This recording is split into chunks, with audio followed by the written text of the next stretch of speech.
प्रधानमन्त्री रवि लामिछाने बन्दा राम्रो जनमतले त्यही भन्छ। हर्क साम्पाङ रिभ्यालुएसनले चाहिँ पोस्ट गरेछ। रवि लामिछाने प्रधानमन्त्री कसरी हुन्छ? पहिले उसको सहकारी केस जुन छ अदालतमा फाइनल हुनु पर्यो, ऊ सफाइ पाउनु पर्यो, हो कि होइन यो त अन्यलमा छ। जबसम्म अदालतले सफाइ दिँदैन तबसम्म रवि लामिछाने प्रधानमन्त्री हुन असम्भव छ। प्रधानमन्त्री त के, अरू मन्त्री हुन पनि असम्भव छ, गृहमन्त्री हुन पनि असम्भव छ। खै बुझेको होइन, राजसभाको आन्तरिक मामला हो। उनीहरू जे गर्छन्, बहुमत पाएको सरकार हो होइन। धन्य धन्य 2/3 पुगेको छ, 2टा सिट मात्रै कम छ होइन। बिचमा बोल्न, यो हर्क साम्पाङलाई बोल्न के ऊ चाहिँ होइन मतलब क्या, ऊ आफ्नो काम गरोस् न होइन।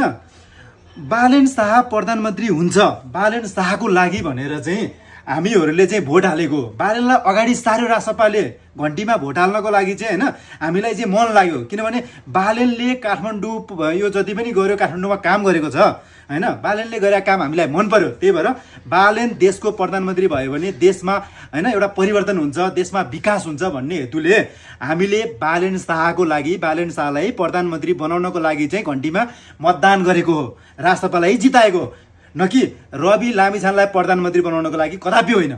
यो हर्के आफ्नो काम नगरेर बेकार को आन्तरिक मामलामा हस्तक्षेप गर्न यसलाई के खाँचो यार। सुदन किराँतीसँग चाहिँ होइन गठबन्धन नगरेको भए, सुदन किराँतीसँग चाहिँ सम्झौता नगरेको भए हर्क साम्पाङले हार्थ्यो।